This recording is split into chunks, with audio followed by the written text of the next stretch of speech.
Okay.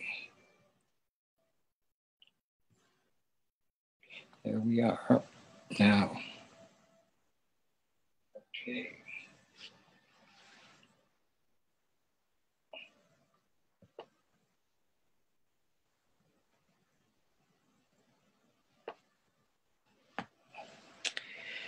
Wow, what a difficult time I've had getting set up tonight. I don't know why. I'm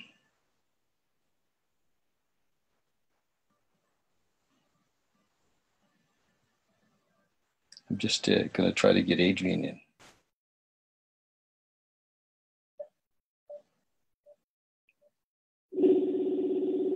Oh, look at that.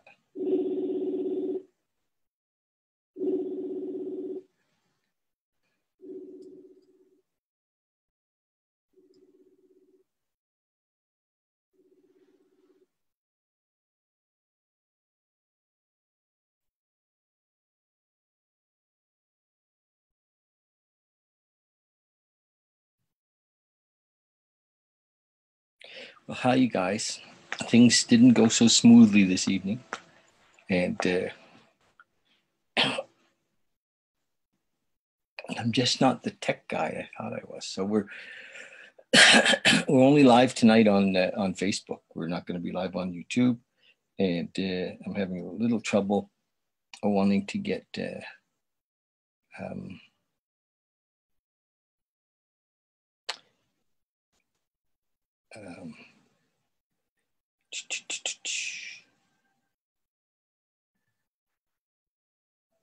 okay, just trying to get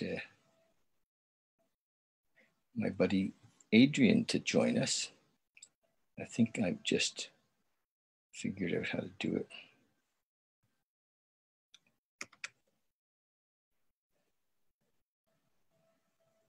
There we go. Hi, you guys.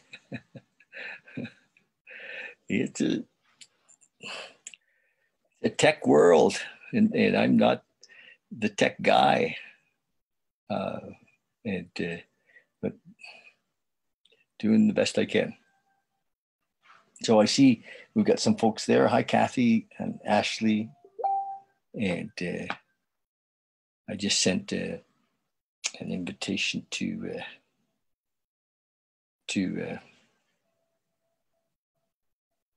there. I got somebody else asking me for the same thing.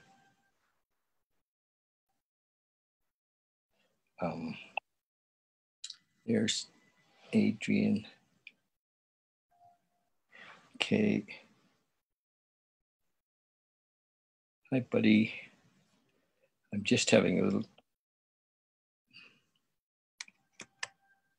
trouble getting a couple of people in. There you are. Hi. Hi, David. Hi. And I have no trouble admitting I'm not the tech guy. It seems that I'm not sure what happened, but I wasn't able to run Zoom through my restream, and so I had to run Zoom directly through Facebook, and it just it took me a while to kind of figure out what was going on with that, and so I'm just going to post this. Give me a second.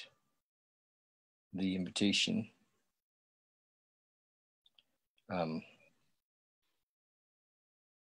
Just 1 minute. I'm going to post the invitation on the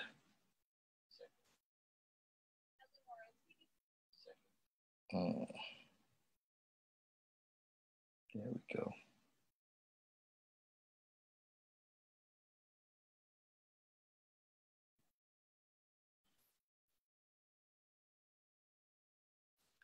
I can't do it there. I've just tried to post the this on Facebook for other people to join us. I know that Trevor posted a link. The link that Trevor posted, is that the one you tried to get in on? I tried to get in on the old one. Okay. And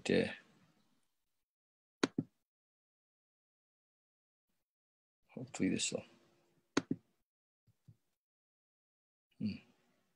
Well, if anybody is trying to get in and can't, just text me.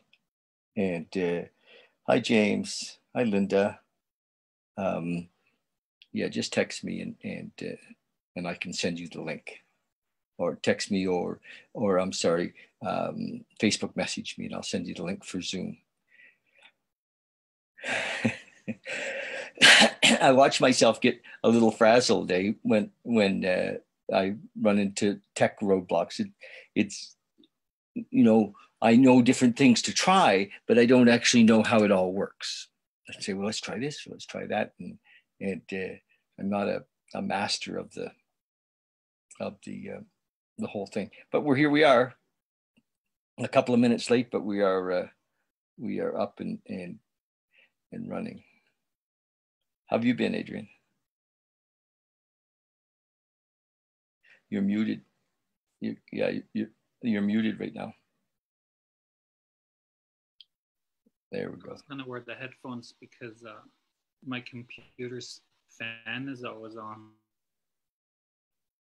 Your computer's what?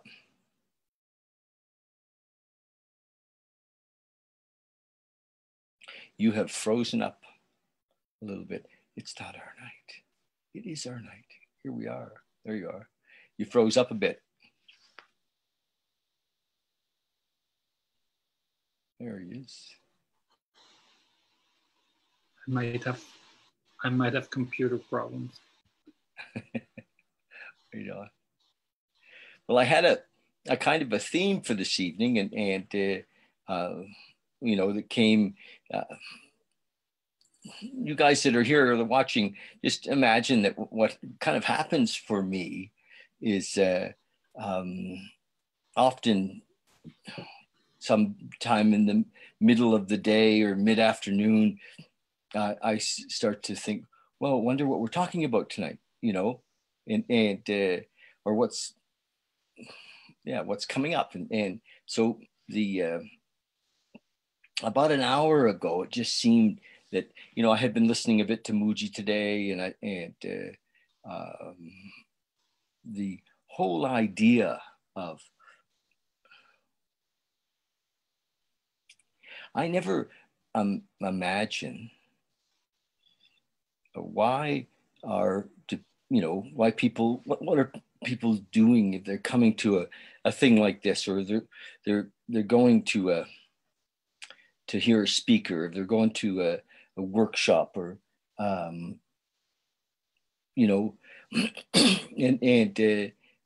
what is the point? And what's come up for me recently is that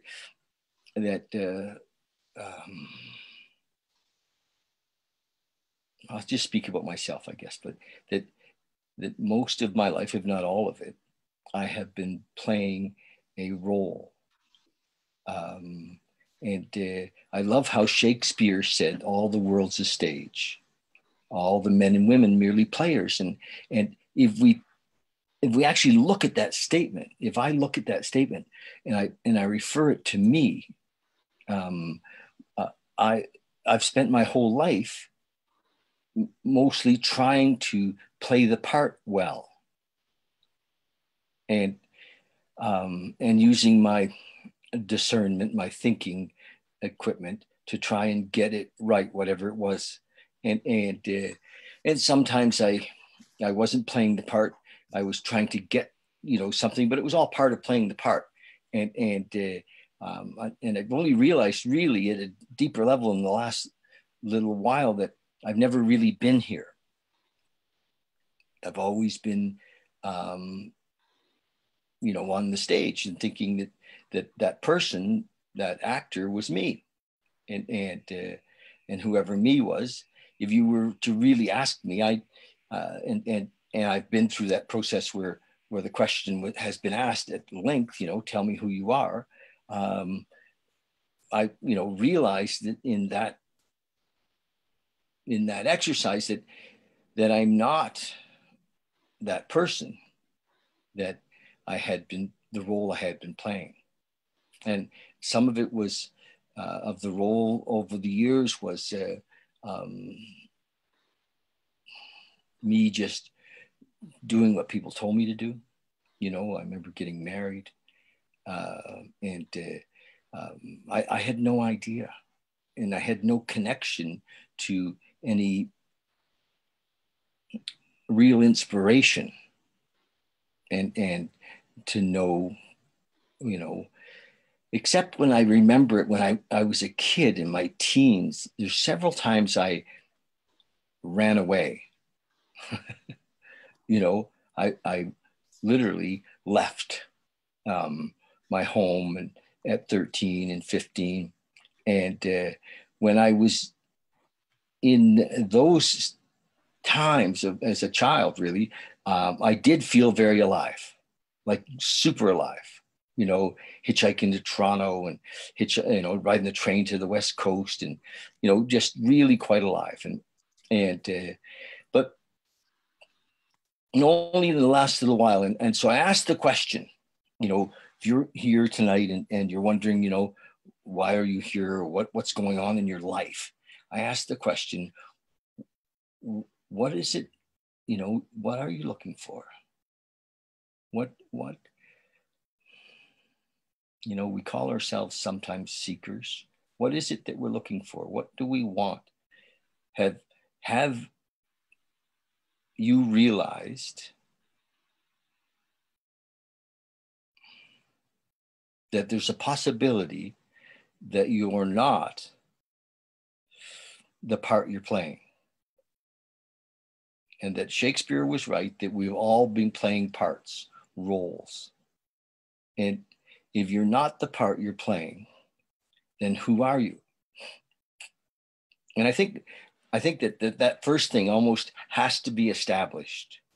In the 12-step world, we establish it when we recognize that we can't manage our own life, with addiction and alcoholism, and the what happens is self-imposed train wreck that we're living in.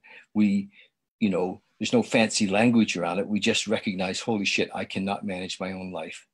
And so we turn our will and our lives over to the care of a higher power. And it's quite all simply worded. But imagine that you don't have a calamity. Imagine that you're not living in a trauma, that your life isn't falling apart, but there's a dissatisfaction. There's just an underlying dissatisfaction. And so what do? I'll tell you what I did for years. I would go to groups, Landmark and all those kind of things, trying to get better at my part. I was always trying to be better at my part. I thought, gosh, if I could just master this role that I'm playing, I'll be satisfied. And it didn't work for me, because, and I get now, for me, I get why it didn't work. My heart was never in it, because I didn't know who I was. I wasn't coming from my heart. I wasn't coming from an inspired place. I wasn't living my own truth. And we play with those words often, but we examine our life, and it doesn't mean that we have to just shut everything down and move to Indonesia or whatever, move to Costa Rica, or give up, or move into the woods, go live in a cave. It's just, are we living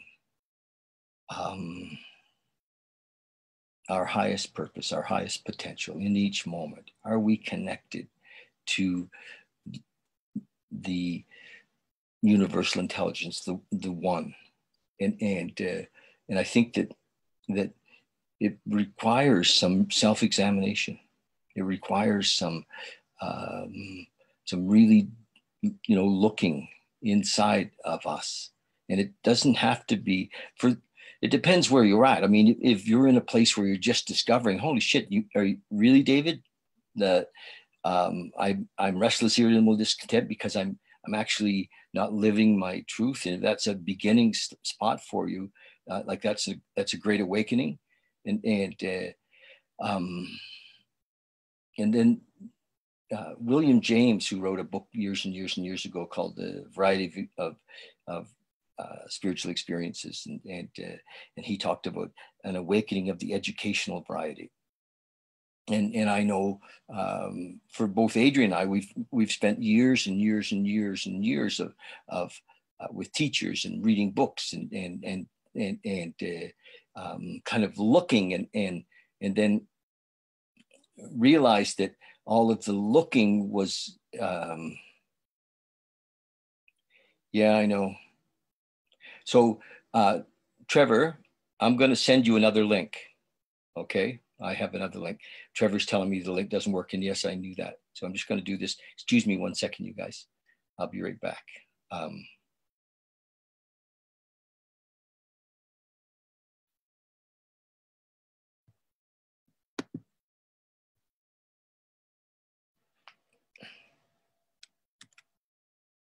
There we go. I just sent Trevor another link to the Zoom call of somebody. So that's the link that works. So anyway, just entertain the possibility that a change of surroundings isn't going to be enough. You know, a new partner isn't going to be enough. It isn't his fault. It isn't her fault. You know, having children isn't going to open the door. I mean, those things can all be fulfilling. You know, going to the gym, losing weight, going on a vacation.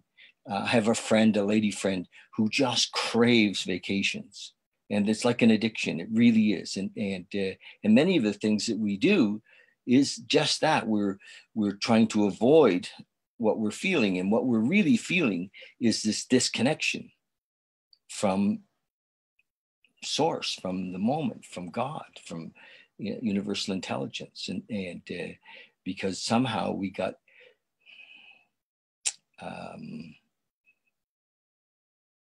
massaged, if you will, into a role, and and it's easy, you know, that if we look at how it happened. Excuse my gagging. We look at how it happened. I mean, for me, it was different. I grew up in an alcoholic home, and I grew up in a so it was a rough environment. There wasn't some beautiful mom and dad, although I had, you know, I'm not saying my parents weren't beautiful. It was just that I was like number 4, and there wasn't somebody saying, okay, so what are you going to do with your life? What is your plan? We think you should be an engineer. You know, and which many people are, you know, in a trade or in a vocation that somebody helped them pick at about 13 or 14, and you know, and they belonged to a church that told them by 21 or 22 that they're going to pick the right guy or the right girl, and they're going to, you know, and so the whole plan was set out for them. Mine was a little different. Mine was no plan, and mine was like a survival plan, and which is not unusual for addicts and alcoholics. I mean, that was a different upbringing. But so when you wake up in your 30s or 40s and say, you know, what the hell's going on? You know, what have I missed? How come I'm not satisfied? I have a cottage. I have you know, 3 cars. I have, and having stuff doesn't do it. And so when we started this meditation, you know, evening, Monday nights had been going on for a year and a half or so. You know, I don't think I spoke like this. Things have shifted for me, and I realized that it's almost I don't want to say duty. I want to say it's my privilege, I guess, to share that there is an opportunity to find our way. Hi, Trev. There is an opportunity to find our way, and And in the process, the old us falls away. We can't take the old us with us. It's a bridge that we cross over empty, if you will. But and then what wants to happen in our life can be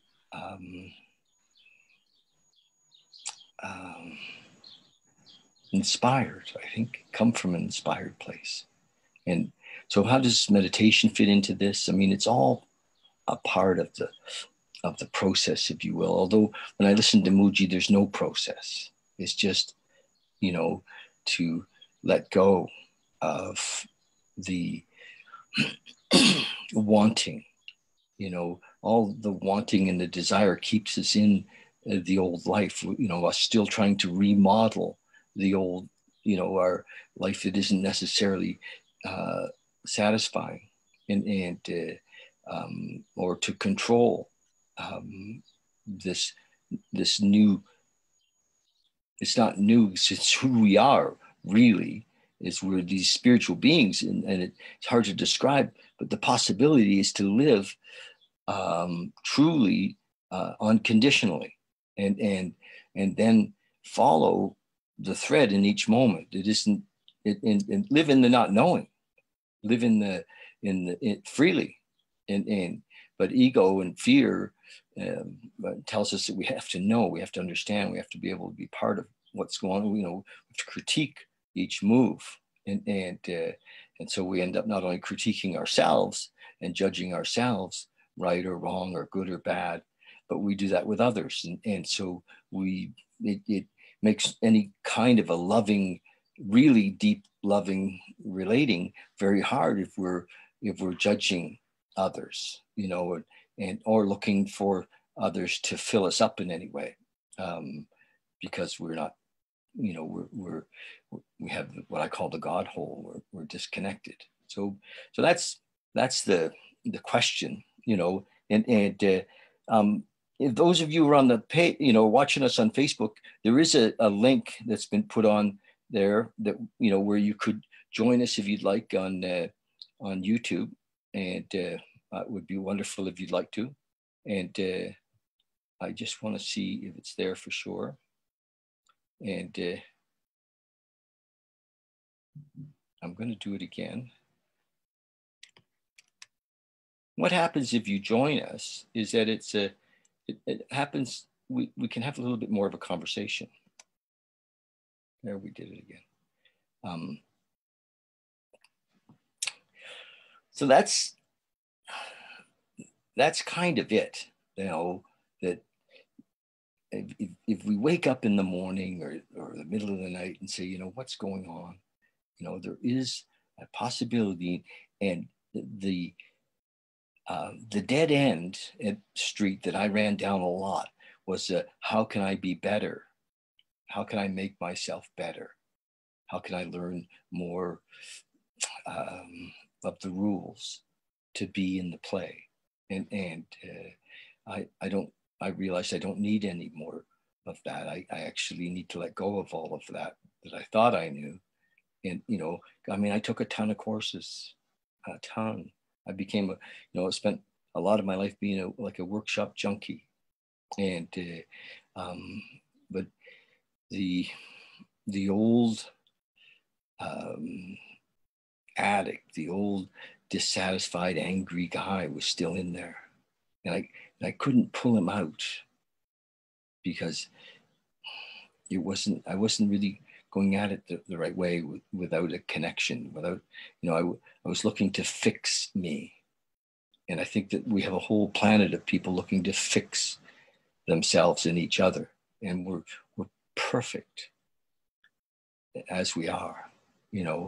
What happens is we become observers. We get to watch ourselves, even in the play. And then the more aware we are that we're in the play, the less the need to be in the play. It's easier to drop away, if you will, into the moment, into now. And it's an amazing shift. I it's interesting. I feel like I'm back and forth in and out of it.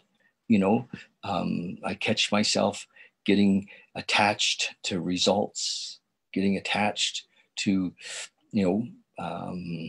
relationships or people, wanting to fit in. I have a job and I'm like, oh gosh, but even the job doesn't matter in a way if I'm following direction from, from spirit or from love. The job will be what it is, and the next thing will happen, and I don't have to control it. Anyway, Adrian, any of that make any sense? No. Thank you. Were you trying to make sense? No, I guess not. Would you? Thanks. I'm so glad you come, because you do make me laugh. I think it would be, I just couldn't possibly do this if we didn't have some people on the Zoom call, and to share this with. And I'm sitting, and you guys, I watch a lot of Muji lately. I'm watching a lot of him because he's very, very good at delivering the message and at helping people to kind of let go of their position. And I'm so used to working with people who are in dire need, who are like desperate, and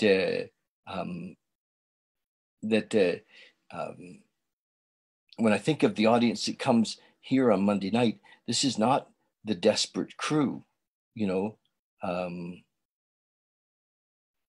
this is not the desperate crew. So I'm sometimes a little bit uncertain of how to share the message that I just did.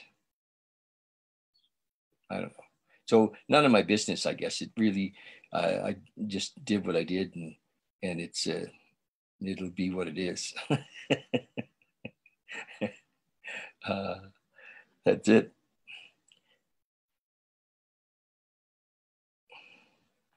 So maybe, hi, Mike. Yeah, we can see you. Hi, buddy. I'm glad you're here. You're on mute, bud.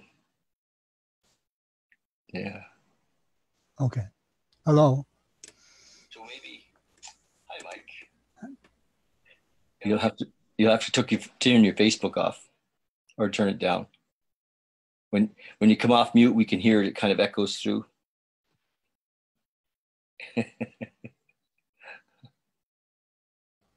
Sorry, it's off.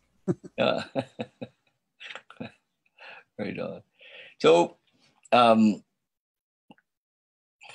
my experience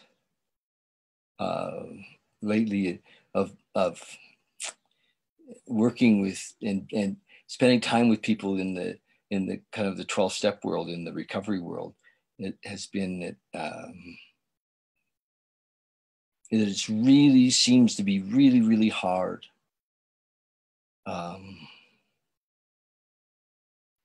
for people to hear what I just said. That there is another possibility, that we're not the characters in the play, and that we're so attached to the role that it's almost incomprehensible to believe that we're not the character in the play. Why do you think it's hard for them? Because it would intuitively, I would think it would be a relief for them. Well, you would think so, but it's, I guess that I know from my own experience that, if I'm not the character in the play, who am I?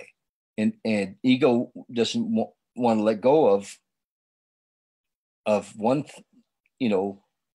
certainty, even if it's a very unpleasant certainty, for a total uncertainty that has no in even if the promise is a promise of peace and I read to you last week the promises in our 12-step program that were unbelievable promises, and yet even with those promises, it's the persistence of holding on to, and and I guess that's probably why sometimes we call it a mental illness, because it's so ingrained, it's so grooved in. There's a fellow Gabor Mate, who has written quite a bit about extreme addicts and alcoholics, and he says that a lot of it was grooved in by trauma in their youth, just like hard pressed in, so busting out of it is a very difficult, and then on the other side, if life is and most of the audience that I think that are here that I can see tonight, for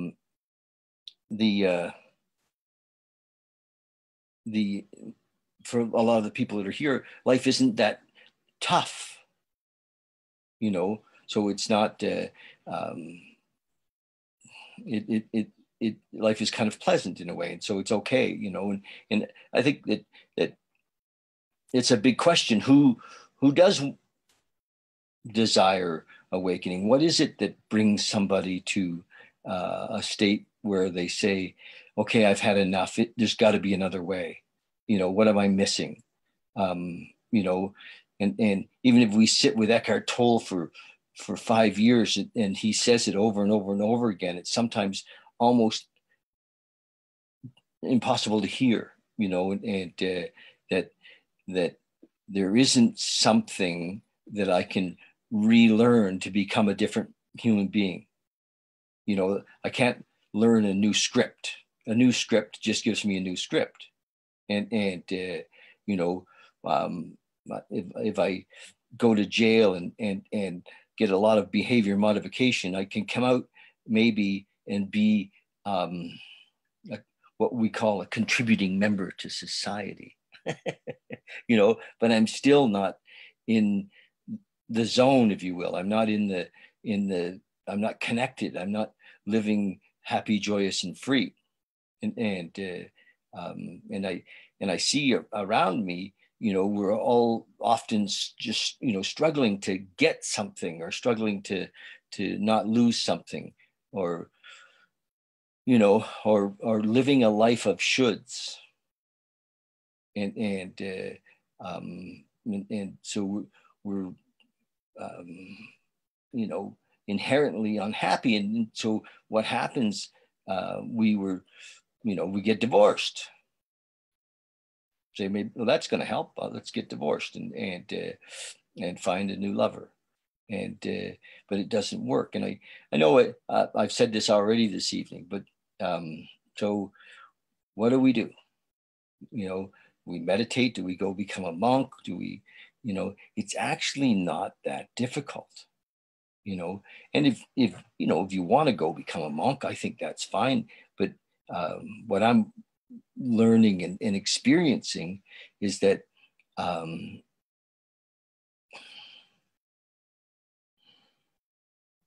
when I realized that I couldn't trust my own thinking, that my thinking mind is not that not that. How did you realize you couldn't trust your own thinking, David? Well, mostly, it's funny because after all of these years, I'm embarrassed in some ways. I feel this embarrassment that comes up, that it took so many years for me to recognize that I was, and even though I've been doing this work for all these years, that it really happened when I lost my business. you know, with that thing. It was like, oh my gosh, you know, not that I never considered myself to be a really good business person. I just recognized that the part that I couldn't trust was underneath that I was, my idea of life was that I had to accomplish. And it was a fundamental lie that I had been told, or had been telling myself, that I needed to accomplish so that I could be somebody, you know, or I could have more of something, you know, not just stuff, but the accomplishment was to make me more. And do you know what I mean? And it was, so the fundamental lie was that I wasn't good enough. The fundamental lie was that this was going to make me more. And you know, so there's a wheelbarrow full of those ideas about myself that, you know, I just recognize I can't trust. That's not who I am. And it had been, you know, that basket or wheelbarrow had been filled up as a youth, you know, by my family, my community, and I spent my whole life trying to, you know, fighting with those things that were not true. You know, what's his name with the, what was the guy's name? Was in Holland was the windmills. He was charging windmills. You know, I don't know if you know the story, but it was anyway, I was just chasing illusions and lies, and I recognized that I can't trust myself, so I can't find a new set of things either. I just have to let it all go, and recognize that in each moment. And it's not easy for me to be there all the time, but. And why have you concluded you can't find a new thing? Pardon me? How and why have you concluded that you can find a new thing? Well, because I mean a new thing from a belief system sense. Okay.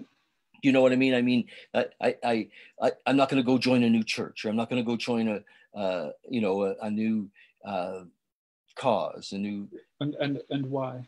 Why is that? Well, like, because that's all again, it's part of the Maya. It's part of where I've been lost already for many, many years, you know. So you're saying basically, you know, you couldn't trust your mind, and you know you can't trust it going forward either. That's right.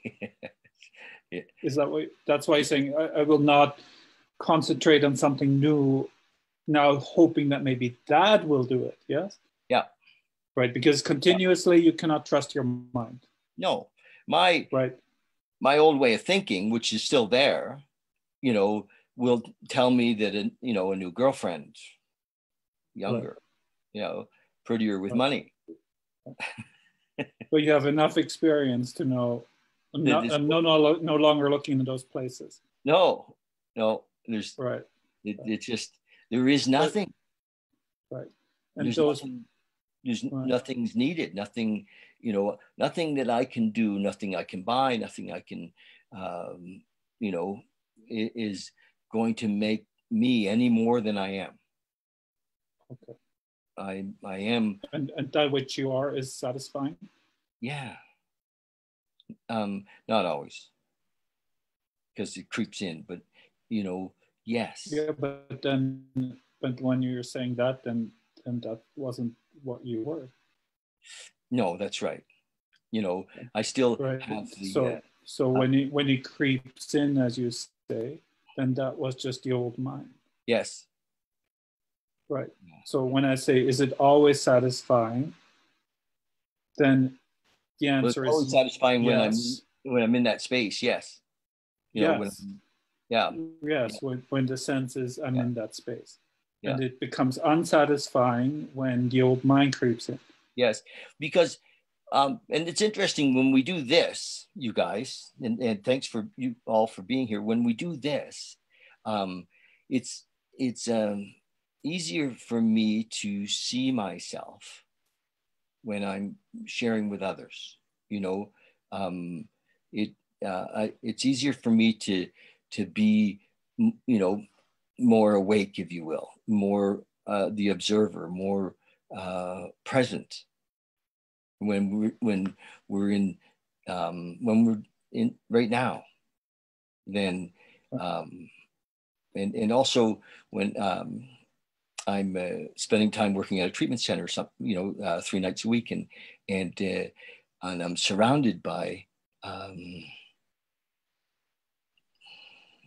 opportunities for me to see myself as I have been, and to be more, to stop, to breathe, to be there, not in any particular staged way, just to be there, and it's beautiful actually, as long as I don't get in resistance, which can come up, you know. So I mean, I'd love to be able to say that this is, you know, I've had this awakening and it's with me in every moment, and I what I think is happening is it is growing. And you know, it's a and I was listening to Muji today, and he said, he was talking about, you know, how important is it in a way, you know, from the seeker's point of view. Of course, the seeker says that it's very important, but not if there's ice cream or a date or a movie to go to or whatever. And he was talking about, you know, when are we available to be present, to be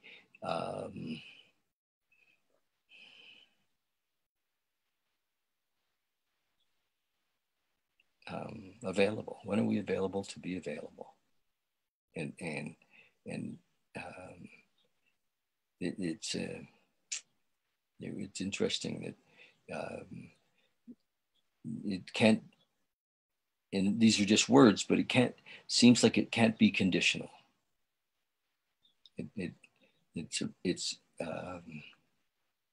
It's unconditional. And I remember Paul Lowe years ago talked about Muji. He not that Muji, but another Muji, and that, you know, several times in his life, the message would come for him to get up and leave whatever he was doing, and he would be, you know, having a successful life, and he would just get up and go, and so he had the not just the trust, but he knew that that if he was following the direction in each moment, he was always, you know, it was always a beautiful thing. It was always a connection. It's interesting conversation, Adrian, because ego wants to say that it's all to get something. It's really because this way of living isn't about getting anything in a way. You know, do you know what I mean? But our conditioning's so strong that why would I do this if I'm not going to get something? Well, what do we get? You know, my promise, I talk to people about happy, joyous, and free, but it's just, I think that we almost need to be in a way dissatisfied with where we're at at some level, you know. So what's the motivation? Is it because we're dissatisfied, or is it because we've tasted the love? We've tasted the unconditional love, and you know, we want to go home to that. You know, there's yeah, it's a bit. You know what? I would like to, if you guys, we have folks with us on Facebook, and to just take like even if it's just 5 minutes, to just sit and sit quietly and meditate, and just kind of let that in. And then I'd really love it if some of us would you know, if there's some questions or some thoughts. I see Lowell is here on Facebook. Lowell, you could join us on YouTube and or on Zoom. But let's meditate for a couple of minutes. Let's just take a few minutes and just sit and recognize that the more I've been sitting quietly, the more I'm seeing that what comes out of that is that I get to watch the mind. I get to be the observer. And I'm like, oh, and every day I becomes a little more distance from the thoughts. It's like, oh, because I have a crazy mind.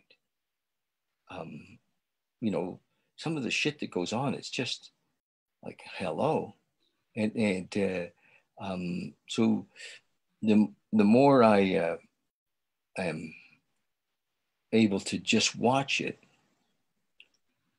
the less attached I am to it, to what's happening in there and with the thoughts. And the quieter it seems to be getting. And the less attached I am, the more, if you will, available I am to be in that space of surrender, that space of letting go, that space of not knowing, as opposed to the playground of the crazy thoughts that are floating around. So meditation helps me to see that. And yes, it does a lot of other things on this level and the physical level. It's good for our body. It's good for all, the mechanics of this equipment. Love to just sit quietly and breathe.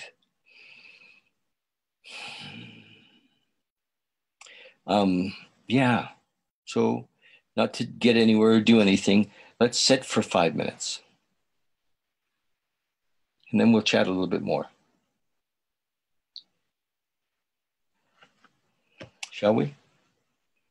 You just find a comfortable spot if everybody can just relax for a minute, just sit somewhere, wherever you are. If you're in the car, just pull over.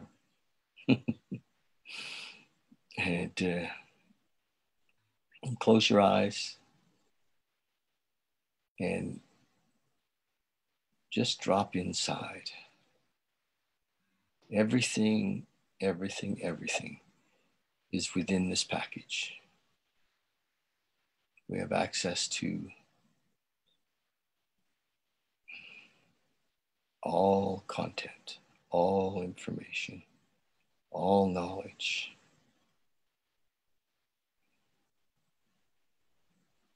All intention, all purpose, all love.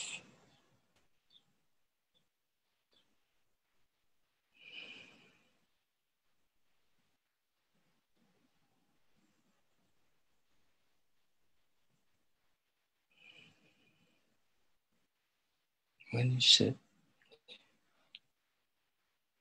just watch the thoughts as they come up. Some of you, your mind will just be full. Just watch them. See if you can just let them go, not be attached. And when you do get attached to a thought, just breathe. Focus on the breath.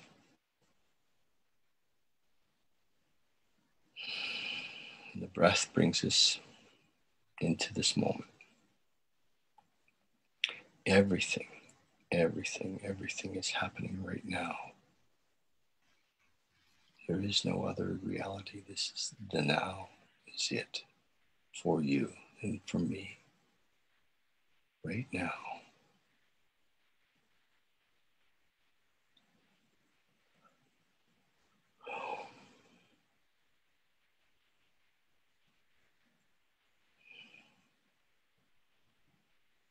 Totally safe,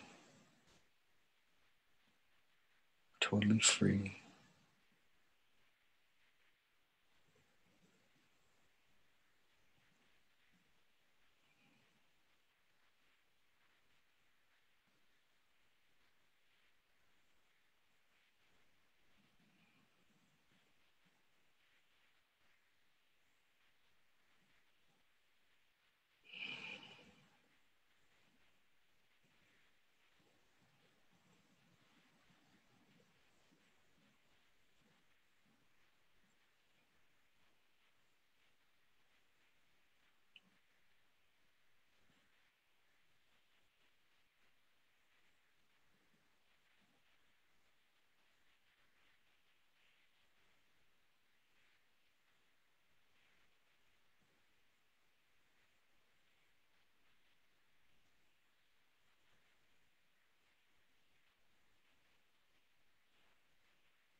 Just know that when we begin to let go of all concepts, all ideas, all beliefs,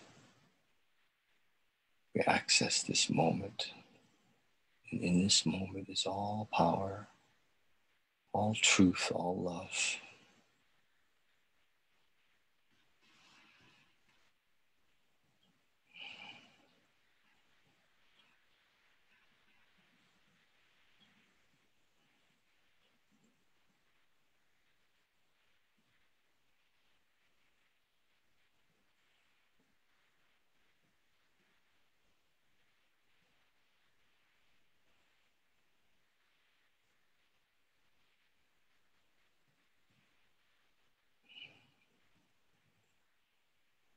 Everything outside is passing. Everything in our life is passing.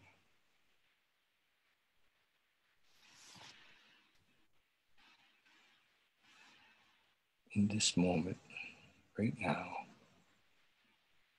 is the truth. And the truth cannot be spoken.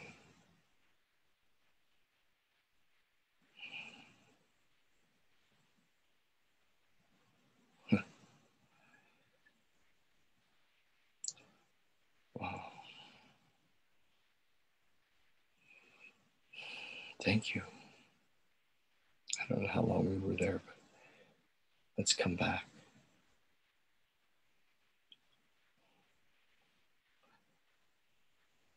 I had the truth cannot be spoken. I have a friend who just always talks about the truth. And it's the illusion is that we can be stuck in is that we know the truth. And he often says that he has, he knows the truth. And I think he thinks the truth is something. Do you know what I mean? Some belief or some, something he's learned in a book or something that, and it's our attachment to that keeps us actually from accessing the power of life, the to actually be here. And there's so many places where we can be, ego can have us hooked on,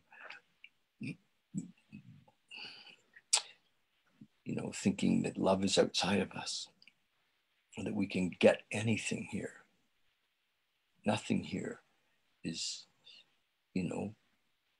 is ours. Have you ever stood over a coffin and recognized that the man or woman in that box didn't take anything with her? It's just, none of it's, it's just all stuff. And to the thing that we are was here before we were born, before we came into this, and and we are it.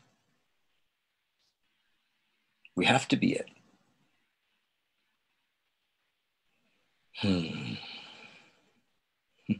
What do you mean by we have to be it?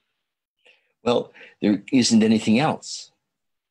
Nothing is, if this is all just passing, it doesn't matter how big the building is we've built, or how beautiful the headstone is on the grave. It's still just passing. And so the only thing that is where we came from, who we, this idea, this not even an idea, this business, this oneness, this moment, is the only thing that's real. The only thing that's not to say that I don't have to be careful on my motorcycle, or that that I'm not here in this incarnation enjoying this space. Just that it's not.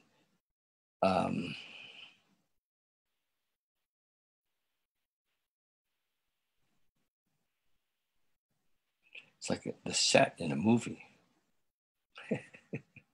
do you know what I mean? It's like the set in the movie, and I think it was, I forget who talked about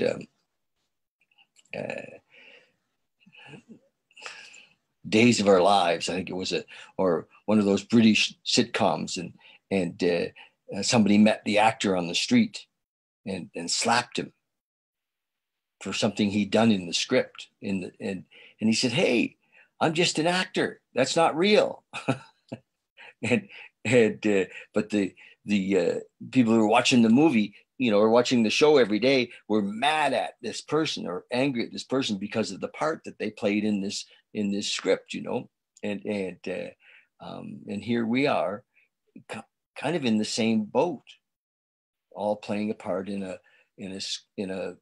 script, whether it's pre-written or not, but we're and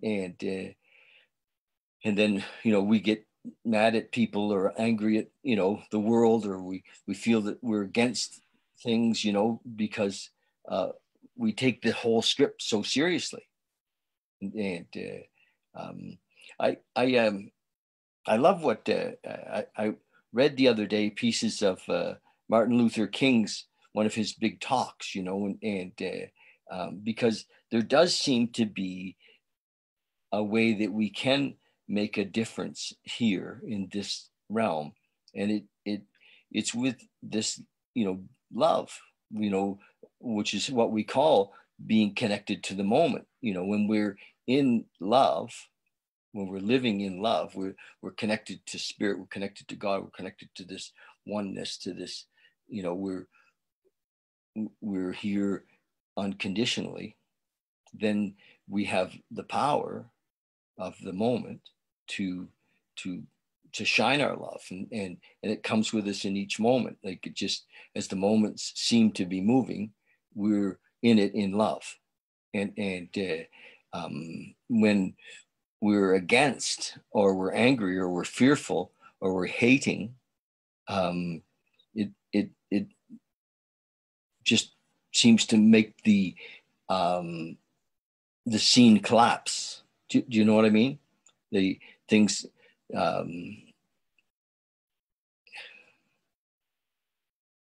so love expands, hate and anger and fear contract. And Martin Luther King had said, that we can't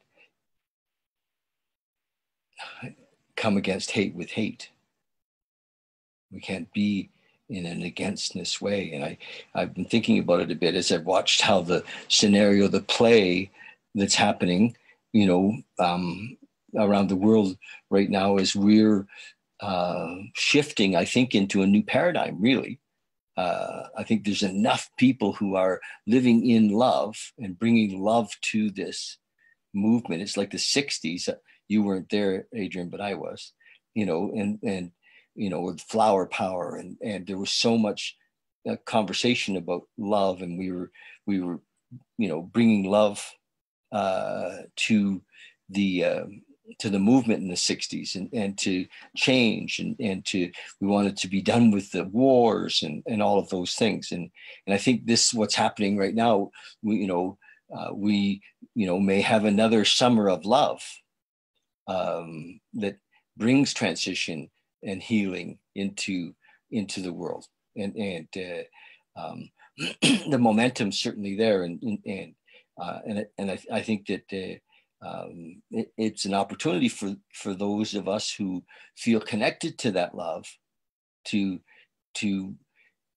share that love and to talk about it and to help people to see that being against anything doesn't heal it, doesn't shift it, doesn't expand it, doesn't, againstness contracts and fills things with anger or fear. And so, but what are we for? We're for love, and we're for expansion. We're for prosperity, of course. We're for, because we have the ability, I call this the holodeck, we have the ability to kind of create whatever world we want here. And whatever world, an expansion or an extension of the inner world, which is this world of love. And Hawkins talks about, as we surrender fear and anger and guilt and shame, as we see those things in our psyche and we just start to let them go, we're like a cork and we float into unconditional love and bliss. Remember?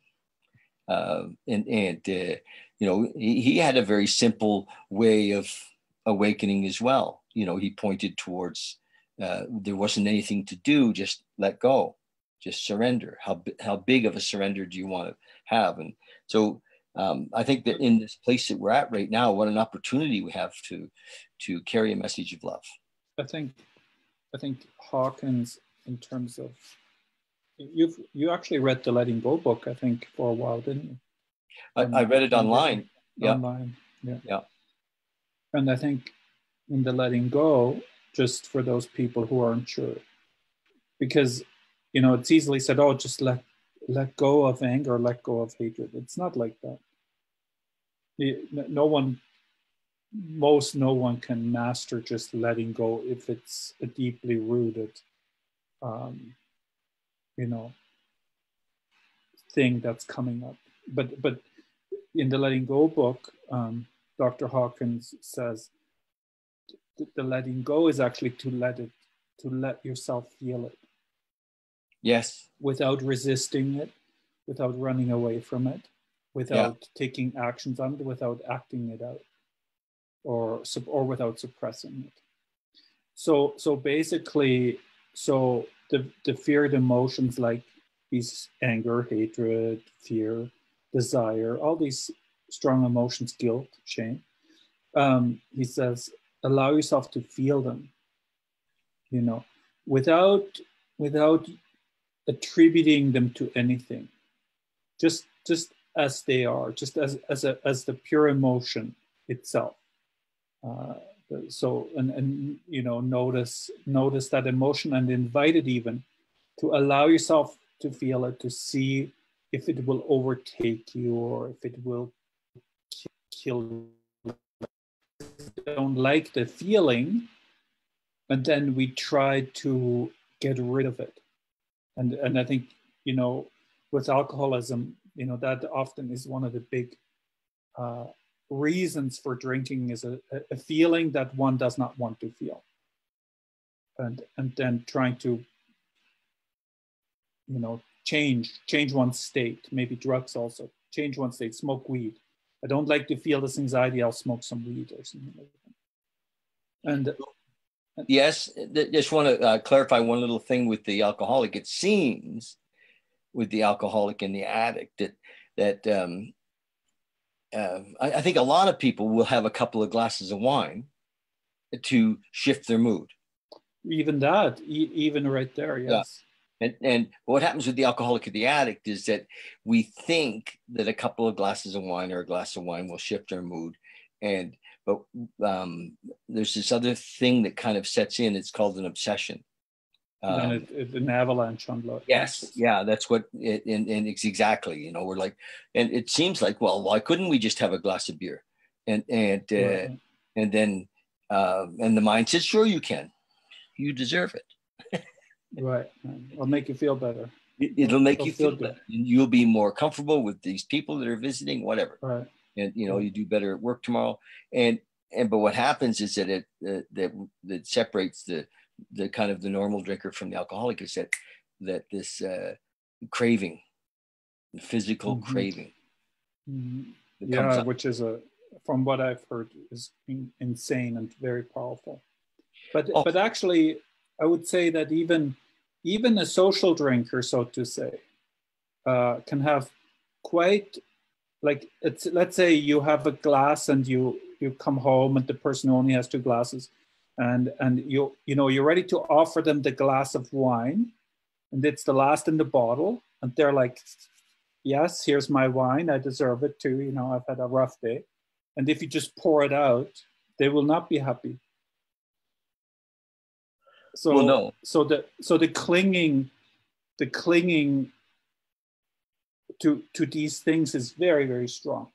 No question. I mean, and it I think right across society, unless we've had an awakened experience, for lack of a better term, we're living in conscious moment to moment connection. We're often looking for things outside of us to fill us up. Mine sometimes is ice cream. So for example, so then there's this clinging, and then the mind wants it. Yeah. And then if it's taken away, now the true feeling comes. Yeah, it's like anger, frustration, or it's like, I'm going to walk to the store, I'm now exerting, rather than letting go, because I'm coming back now to the letting go. So what about letting go? Okay, no wine. Oh, I'm pissed now. Okay, now I'll allow myself to feel that. So, wow, there's a lot of anger behind that glass of wine I just didn't get. In this process, when we talk about meditation and becoming the observer, without a little bit of coaching around observing, it's hard for us all to see what's going on, and so yes, some awareness, some understanding, some education seems to be necessary so that we can get the basics of, when emotions are coming up, we can see them, like we can literally, okay, look at that, I'm feeling, or when the mind is making up scenarios like mine does, crazy thinking stuff, I can watch it and go, oh, look at that. And sometimes for me, little things, if it can get a little too crazy, I can actually call somebody, say, you know what, mine's just really driving me crazy, and or driving that, and so those are all things I think that we there are a bit management techniques, but they're little things that we can do along the way in life so that we don't get totally run over, by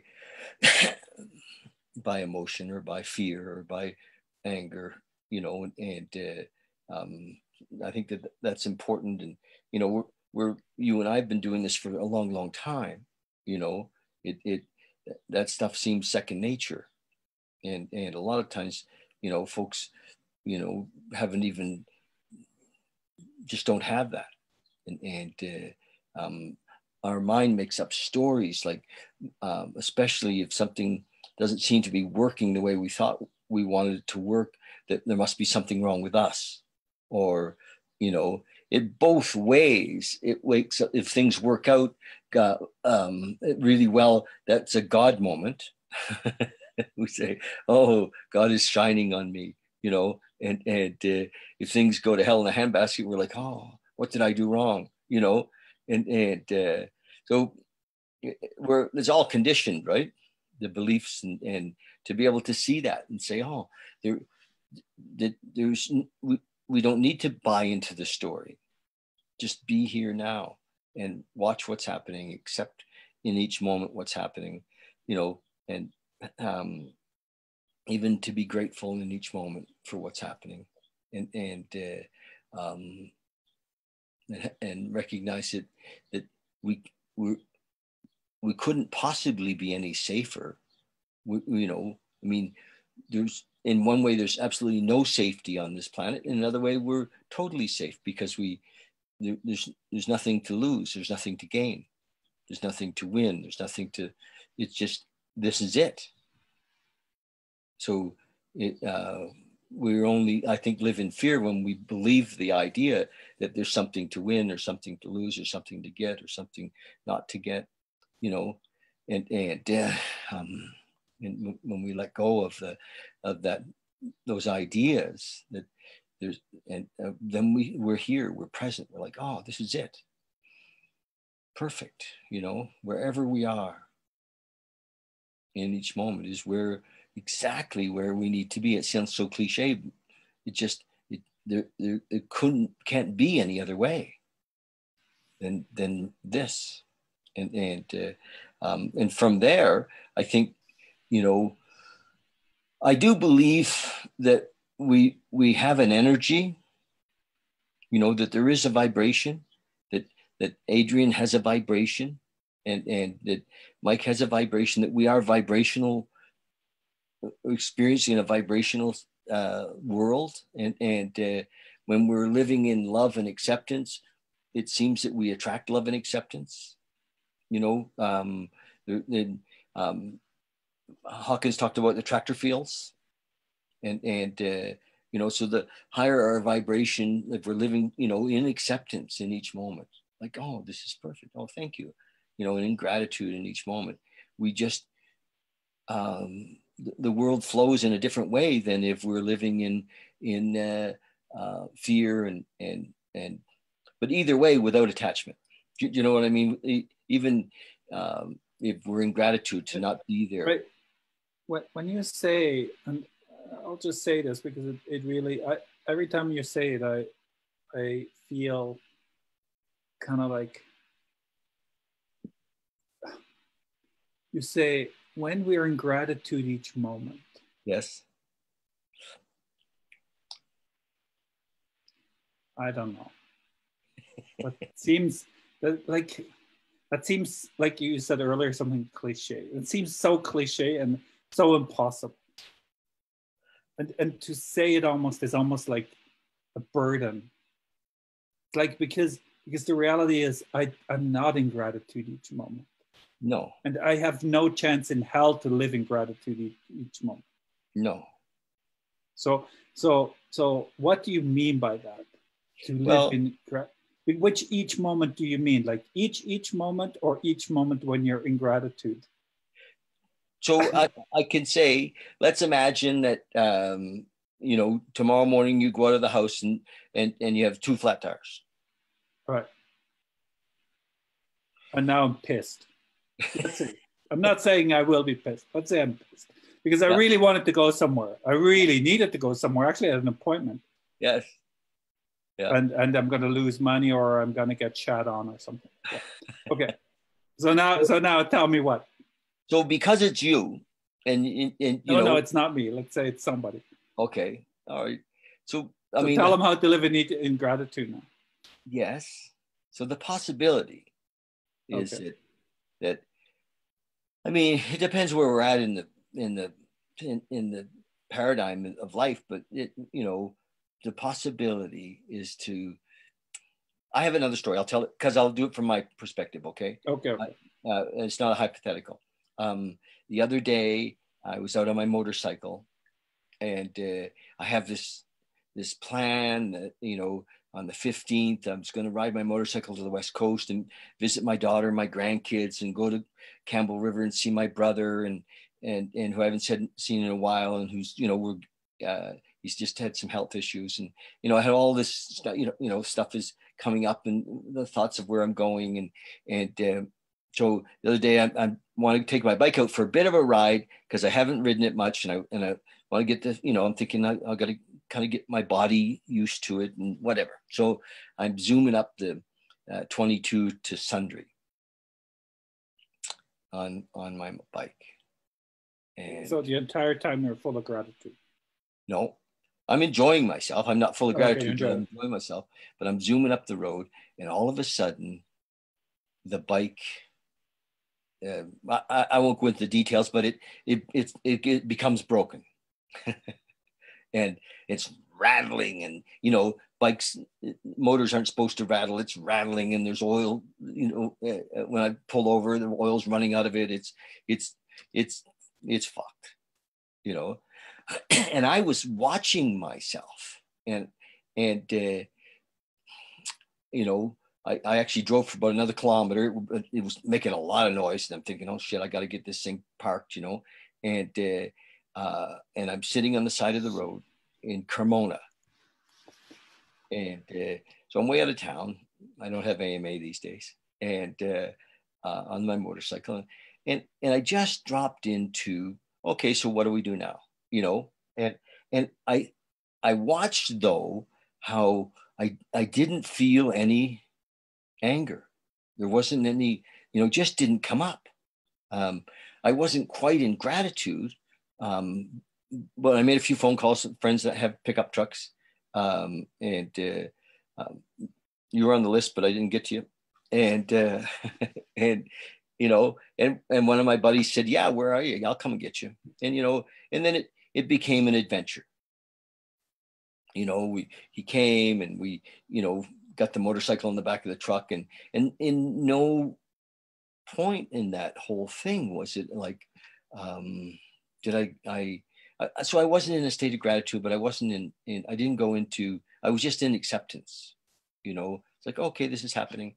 And we took it to yeah, I call him my brother-in-law, but he's actually married to my ex.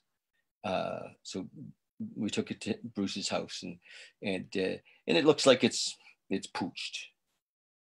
And I'm thinking, well, I guess I'm not riding my motorcycle to the West Coast. I'm still looking for ways to make it happen, but it's like I said, doesn't want to happen. So, but it's all, the whole thing has been in a level of acceptance. No, and I'm grateful for that. There's been no victim. There's been no, there's been a little bit of, well, I guess the universe or God, or however we want to interpret that, my plans, I make plans, God smiles, it's like, my plans are not, not the plans, and so it was a real accepting, so not quite gratitude though, but a real accepting in each moment, and nowhere in the whole thing, I mean, just maybe just a little bit as we were loading the motorcycle on the truck, and we drove it into the back of the truck too far, and kind of scuffed up the front fender. It was just a little bit of, but the rest of it, and I, it was great to not be, to almost be emotionless, if you will, so yeah, it was pretty, sweet. So I don't know, it doesn't, we got it in the other day, Sunday, I think it was Sunday, we got it in my brother-in-law's garage and started up, and he thinks it's, he's telling me what it is, and it's big. It's like, oh, okay. It's just the way it is, it's an old motorcycle, and but no, nothing. My daughter called me today. I just want to share the end of this story, and she said, "Dad, you've got points. Why don't you fly out? And then, maybe you and I can go to the island and see Uncle Bob, and it all just, it's flowing in another way, and like, okay, yeah, my fantasy of riding the motorcycle out to the West Coast is just that, and so, yeah, it seems like God has another plan, or the universe, or whatever we want to call that, and for me to just say, oh yeah, okay, is a sweet place to be, and I think out of that sweet place, life unfolds, as opposed to the struggle of, talking to my daughter and saying, yeah, fucking motorcycle, just nothing, it's not there, and so I'm grateful for that, and that's a real life story, and when I watch my mind, the mind says, well, you don't have the mind to fix that. you don't have, whatever, that's maybe that's right. Maybe that's just not my business in this moment, and I can just surrender that, let that go. That's not my business. If I'm meant to ride a motorcycle, something else will happen. Yeah. So I think that the possibility to live in that acceptance, knowing that that everything is, nothing could be any different. The old me would have wanted to blame. Actually, how it happened. I was behind a car in top gear, kind of lugging a little bit, not quite, and I dropped down into the next gear to pass, and that's when it happened. When I dropped down the next gear, and the old me would have wanted to, make it my fault, as if there was something wrong or right, and living in that world of right and wrong and good and bad, there's always blame.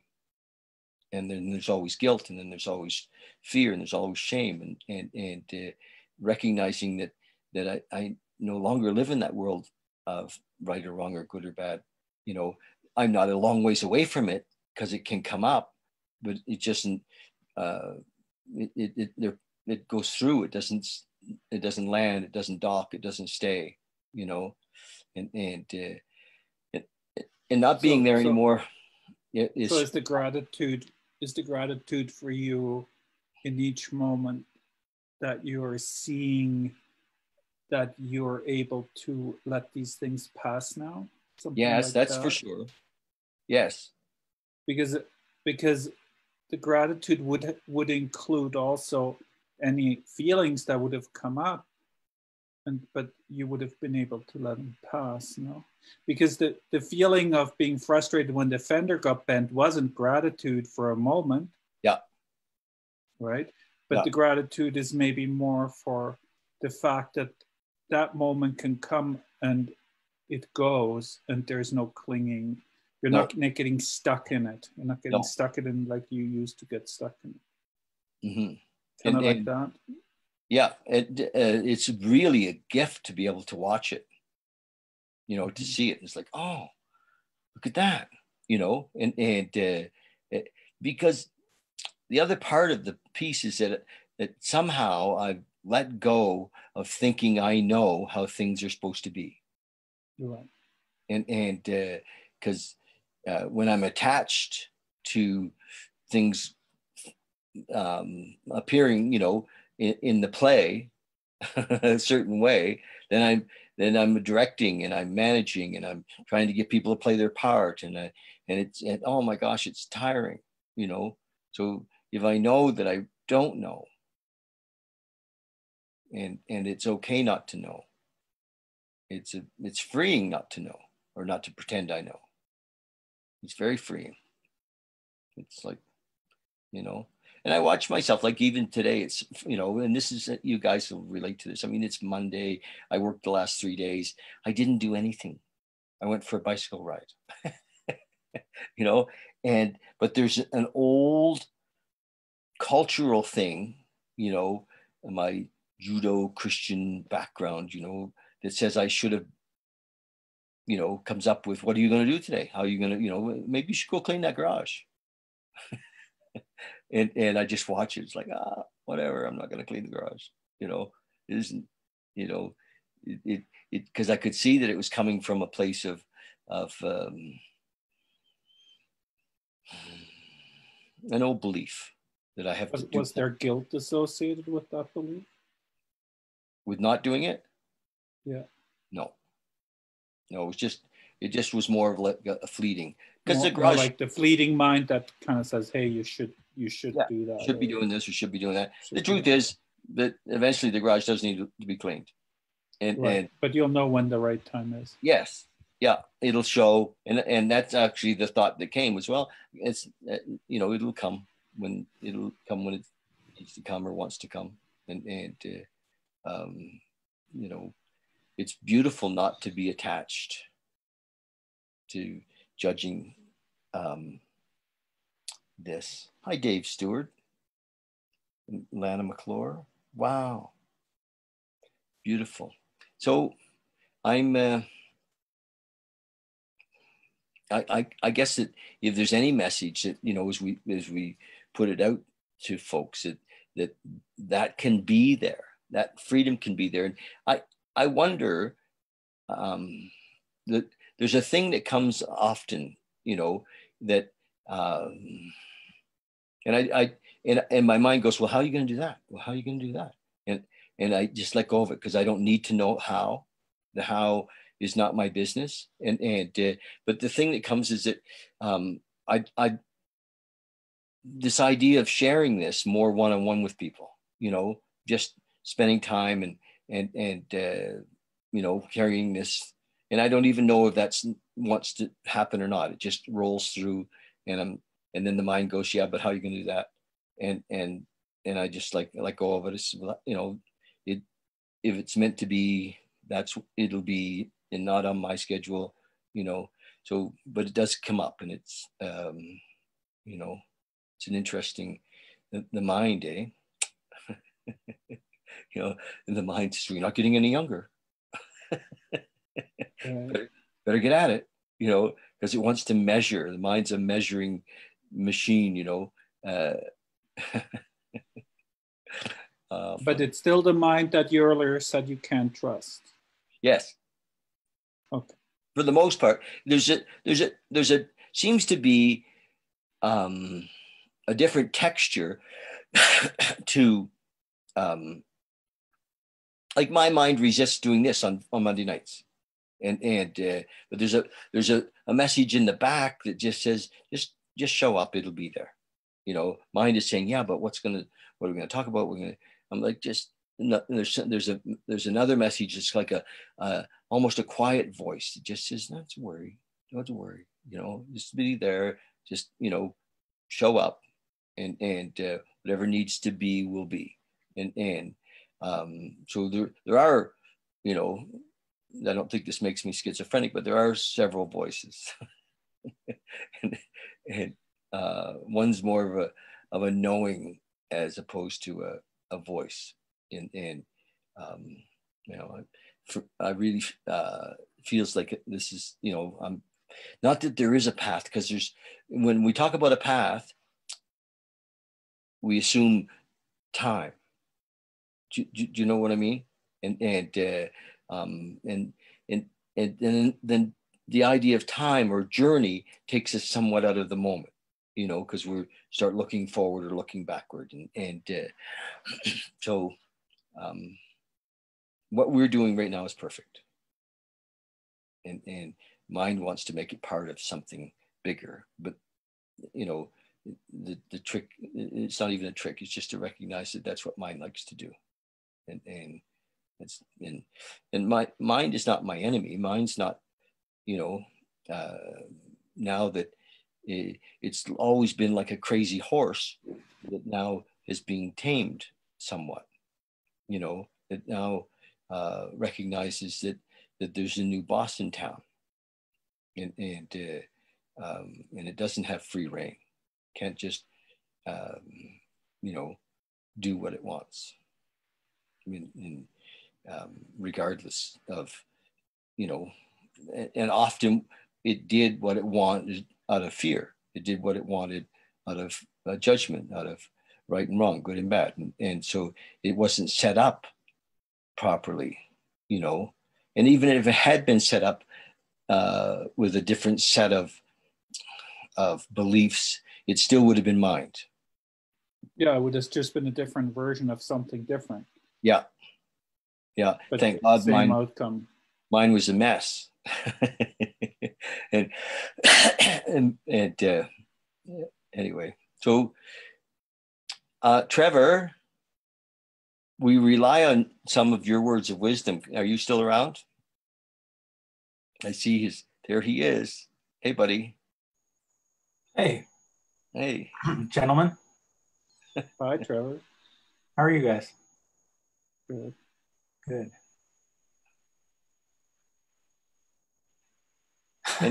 He wants you to say something, Trevor. I'm not sure. Now you have to admit you didn't listen to any of it. No, I listened to it. The moment. I was also making supper, so. Oh, okay. Were you? How's it going? It's really good. Oh, Evan, you'll have some. You'll like it. yeah. I want to tell the story of supper because we just we supper. Trevor and I and Nathaniel and Derek lived together, and supper just evolved out of the kitchen, out of the fridge, didn't it? Trevor, just kind of evolved, and then as it evolved, it started to look like chicken fried rice. and and Trevor said, I know how to make chicken fried rice. And so we had all this chicken and we got the rice out. This all kind of happened before we sat down tonight, and but it didn't come out of a plan. It really evolved out of just what was there, and it was quite, and corn too. We're gonna have corn, but anyway, I just wanted to share that. So it can be quite magical. Life can be, as it just flows into place, and that's how I see it. Sometimes I think, David, this is just a thought. Sometimes I think it's like life flows anyways, and then the mind makes, like a sports commentator, it does a play-by-play, and then it says, it's because of my play-by-play, the play went as the play went. But the play would have gone anyways. Yes. Like for example, what you were saying about your mind having resistance to being here tonight, let's say. Yep. I'm using my own words. It's like, but you're here. And so whether your mind consented or didn't consent or whatever, it was happening. This is happening. Yes? Yeah. And then your mind is there to say, oh, I'm going to give you some resistance, David, And then the other voice says, oh, I see this resistance, I'm going to let go of this resistance. And it's like, it becomes like this circus. But what's happening is happening anyways. Yes. And yep. Whether those 3 minds or 15 minds do this commentating and back and forthing and stuff like that, some things just happen, like tonight, like your bike, whatever, and I think as we can observe that, we really can see that the whole mind play isn't that important. Yes. Yes. It's like, did I really need to do all that thinking to end up where I would have ended up anyways, like this? When things just naturally flow or don't flow, certain things just don't happen. If you would have wanted to be sure to start at 7 o'clock today, that wasn't going to happen for various reasons. So what, Yeah. And so I don't know if this is true and whether it makes any difference. I just want to share that when we're here and doing this, part of it seems that for me to share the process is I'm hoping benefits some of the people that might be watching, because it's I think that a lot of times we think that we're the only one that has all of this stuff going on in here, and so but I totally agree that it's all just unfolding with or without me, in a sense. Of course, if without me it wouldn't matter, and none of it really matters, even if I had got off the motorcycle and been angry and it doesn't. So it just would be a different story. But you'd still sit here. And for me, though, there's a part of me that just got tired of being angry. What? You just like, I met a really nice man in the parking lot of the bar in Cremona while I was waiting. It was, it was just kind of neat, to be there. And I think, oh, isn't this fun? I stood and talked to him for 20 minutes. Right. But you were really tired of being angry, yes? But yes. But you were angry. Why? Because you didn't want to happen what was happening. Yeah, because I was in resistance. You were in resistance. Mm-hmm. So, and then that resistance leaves the being with a lot of shitty shitty nuances of that experience. Yeah. I mean, parts of it are kind of nice. They're like, you feel like you have some false sense of control. Like you can kick the bike or something, and you can feel that, you know, but the acceptance, and there's maybe a certain payoff to being angry, but when you say, oh, okay, well, I'll just accept it, whatever it is, I'll just accept it and see what happens. Like now you meet a nice guy in Cremona, no? I did, but and it's like, and actually, I don't say I'll just accept it. And maybe there was a time when I was talking like that, but that doesn't come up anymore. It's just there. Right. You know, it's just, you know, I'm actually often, if I'm watching the accepting happening, I'm remarking, wow, isn't that nice? You know, I'm enjoying that, you know, even though whatever happened to the motorcycle and all that stuff is not, I don't even feel, in a way, I don't even feel like I own those things anymore. Do you know what I mean? It's not, I don't have right. So in that case, yes. But for example, in the case of tonight, of course, there was some non-acceptance, some resistance, yes? When I couldn't make all the tech stuff work? No, before that you mentioned how. Oh yeah, sure. There was, and then there is some dialogue to say. It was more like a, it's a residue. It's like, you know, it's an old story actually. And it's got residue, and you know, it's what do you have to share? You know, it's an old story, and actually exposing it, I think, is healthy. Trevor, you didn't speak yet. He's cooking. Tell us something. Give us a 5 minutes or 3 minutes of, because you actually pull it all together so well sometimes. It's amazing. Not really. I don't know. I haven't given much thought to it. Good. Yeah. I don't know. I think that, like, for some of us, we've lived our whole lives, we're like, you know, slaves to our brain. Our mind was our master, right? But being able to drop past the brain to, you know, the heart and being guided by the heart and God, the universe, whatever, you know, you're better able to use the brain as a tool, which is kind of what it's supposed to be used for, right? It's nothing to be enslaved to. It's something to, you know, use. I was always guided by my brain, and that was like the wrong place to be guided from, is what I'm saying. And so if I'm guided from somewhere else, then I can use the brain all I'd like, you know, because it's being used as a tool for the right things. I don't know. I could read this thing. I really like this.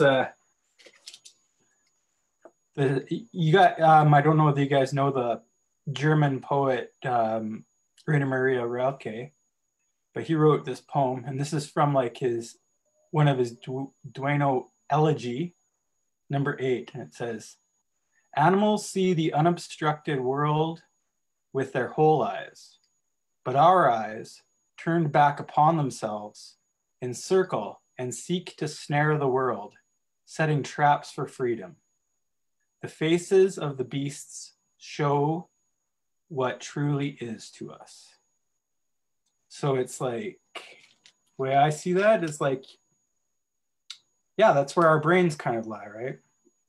When we're thinking too much with the brain, we don't, it's like this, like, when I do my prayers in the morning, I always say, God, take away my difficulties, right? Because it's not take away my obstacles, because the obstacles are just life. It's my difficulties, which is the way I see obstacles, right? Obstacles aren't difficult. It's me who says that they're difficult. It's really just life. So when I ask God to remove my difficulties, I'm asking him to remove my brain and my way of thinking about the world from me, not make my life easier. Like, well, make my life easier, but just because it like to change the way I think about things. So anyway, that's what I'll share. Beautiful. Thank you. It reminds me of pain and suffering, you know? It's like pain is pain, inevitable, but suffering is that other level of mind. Optional. That it's optional, kind of. Yeah. And that's a little bit what you seem to be saying with the obstacle versus difficulty. You know, just because there's an obstacle, it's not yet difficult, but you bring in that psychological mind who doesn't like this obstacle or who builds it up to be huge or wants something different. And then you start to experience this sense of difficulty, you know. It is just what it is, right? Mm-hmm. You know, we were given a fight or flight response to stuff. And like, you know, it was built into us evolutionary, but through evolution, but like now we get fight or flight responses, not by like, you know, a saber-toothed tiger being in the room. We get it from, I don't know, just stupid turning on. The bill collector calling. Yeah, and then all of a sudden it's just like, oh, when really it means nothing. Like, the bill collector can fuck himself, right? So like, you just kind of adopt kind of a new kind of way of looking at the world, I guess. Probably telling the bill collector to fuck himself. So. I don't know. It's just like, I don't know, I feel sort of liberated from my brain, which was what I was looking to be liberated from this whole time. Like, I always thought it was like worldly things that I had to be liberated from. Mind you, I'm saying this like there is a lot of stuff going on in the world where people definitely need to change this stuff. But I know that for my life personally, so much of my problems weren't the things in my life that I thought were the problems. It was my brain the whole time.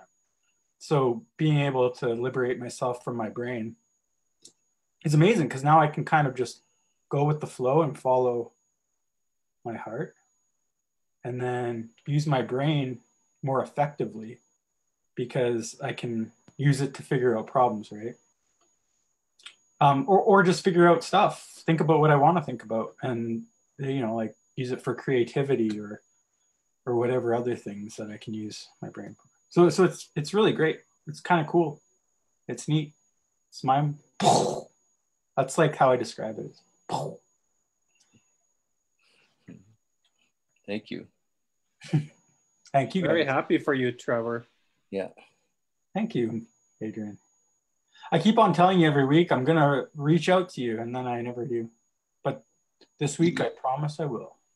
Oh, don't promise. Just go with the flow. I have a phone now.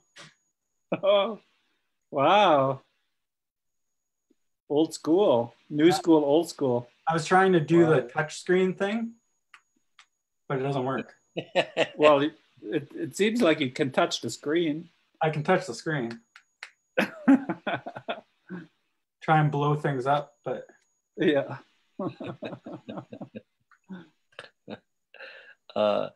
Mike, do you have anything you want to share, bud?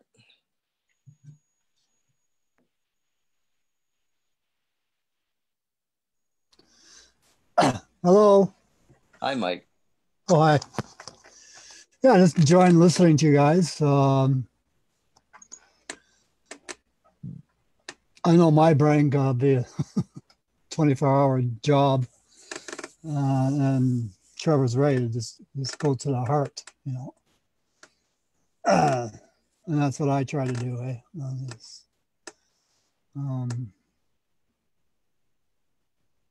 I like coming here when I can,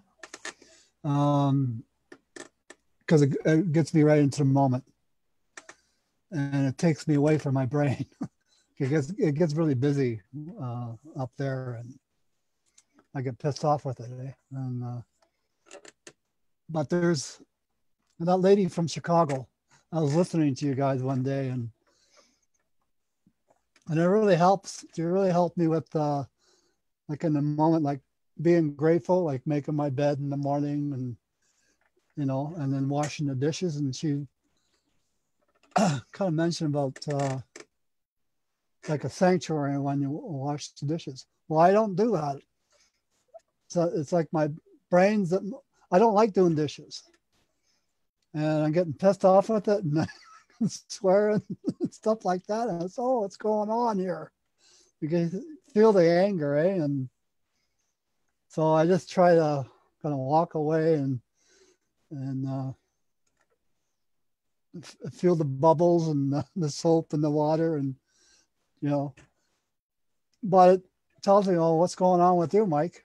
And but that's about it. I keep myself busy, like coming here. I started going to church, my old church. Not started to, but my uncle invited me to one in Ontario, because 2 weeks ago we lost another uncle, his brother, and so I've been going there. For a long, long time I didn't go to church, and I go once in a while here and there, but because they asked me what church I go to in Calgary, and my uncle said, well, he goes to a neighborhood church. And he knows that I'm in the program and all that too. And so I've been going there, and it's been helping me. I have it's called a Recovery Bible, and and I use that. It helps me to understand better. And Nice. yeah, so I've been doing that and just keeping busy, you know. And then my AA stuff, that's why one of the reasons I haven't showed up. I had CGSC meetings and stuff like that. And Nice. the district's coming along. Yes, we're going to light this district up. Yeah. Listen, come when you can. I love when you come. Thank you. Yeah, it helps me. Thank you. Well, thanks for maybe drop in. I do a morning reading every day about 9 o'clock. I see that. Yeah. Yeah, and out of the 24-hour day book, and it's it was written in 1954, and so the language is quite old. And actually, the truth is, I never read it before I read it online. So often, though, I'll almost rewrite as we go. Yeah. I see you have one. Yeah. I've been actually reading this one, the Al-Anon, Courage to Change. Yes. I've been reading the 24-hour one for a long time, but yeah. Nice. It's good. One day at a time. One day at a time. That's right. Adrian, thank you, Mike. I'm going to ask Adrian if he has anything he wants to share. I want to ask Mike a question. Okay. Hey, Mike. Nice to meet you. Tell me something you learned recently that you're really, finding that's like a good learning, like something you can share, that you say, gosh, that's a good thing to learn. It doesn't have to be anything complicated, just something.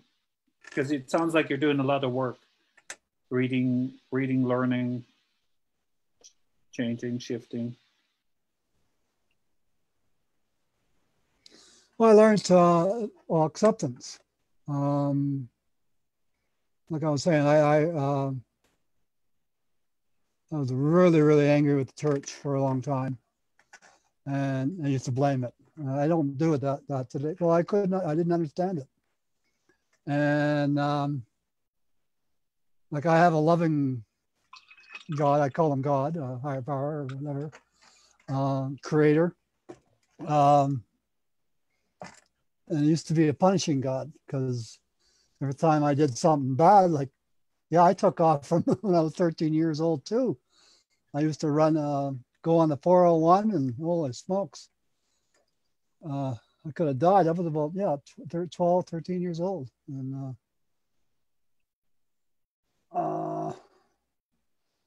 but what I learned is, like, through the program too, is this acceptance, and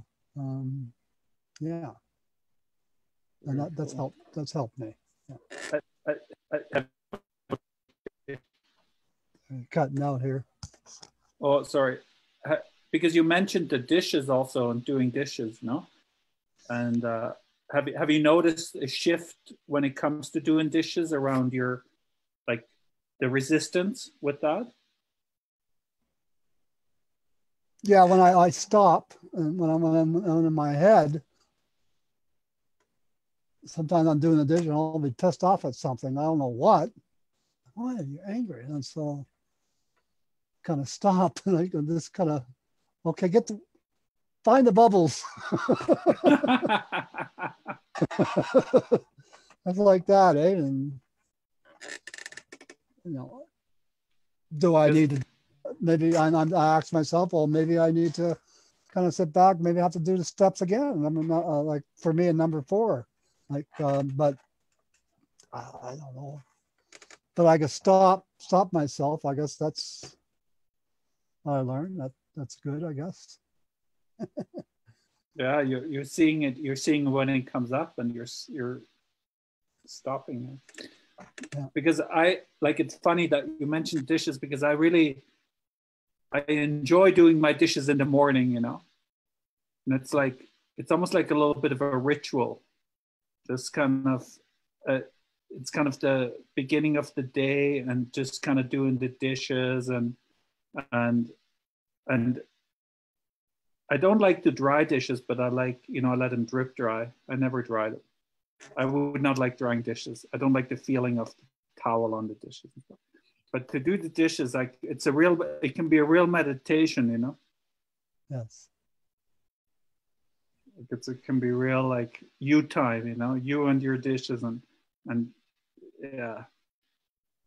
And getting into, because you mentioned that you enjoy being in the moment, no? Like, yeah. That's why you said you like coming here too. It brings you into the moment. Well, it gets me back to the moment, and back to the moment, yeah. And it helps me, you know, like meditate, and where, you know, when we have that heavy breathing, and I'll do that in the mornings. I usually just pray in the mornings, and I'll read something like positive, like I was reading a new pair of glasses. I've been reading that. And I got it a long time ago, 30 years ago. Chuck C. And I read 2 paragraphs, and that was it. Now, and now I read it. And actually, Chuck C is on YouTube too. So he talks about the book. So. Yes. Yeah. Beautiful. Beautiful, yeah. Thank you. You're welcome. Adrian, do you have anything you'd like to share before we leave?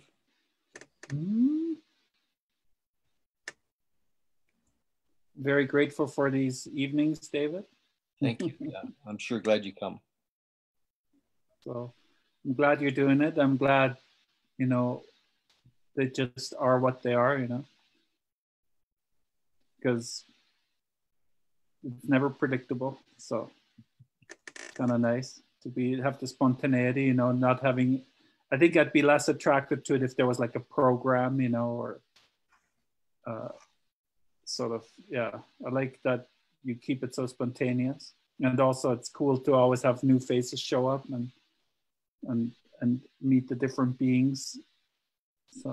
So yeah, I've really enjoyed tonight as well. And thanks, Trevor, for being here as well. Mike as well.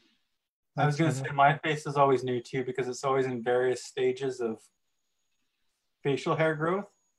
You look younger today somehow. Not really. Looks like you're a few years younger. I've grown a bit spiritually in the last week, so maybe you've unloaded a little bit of load. Physically going back in time, yeah. Yeah. He was showing off today. We went out on our bicycles, and even though Trevor smokes, he can pedal further and faster than I. And he kept going up the hill, and there's competitiveness in there somewhere. And then I'd stop and wait for him for half an hour and just cough. Yeah. All right. We're having fun. Thanks, you guys. Thank you for everyone who, you know, stayed with us tonight. We're we're going to upload this to YouTube. I love it if you come and subscribe to our YouTube channel, Bali and Beyond. And it's great. I love doing this. And if you ever anybody wants to talk, or just, has some questions, or wondering about, just wants to bounce some stuff off of myself, I'm available for that. And love to be able to be there for whoever happens to need, or want. And Mike and Trevor and Adrian, thank you for being part of this tonight. And that's it. Love you guys. And we'll namaste. Nice to see y'all. Yes. Yeah, see you guys. We'll see you soon. Have a good night. Thank you. See you guys. See you guys.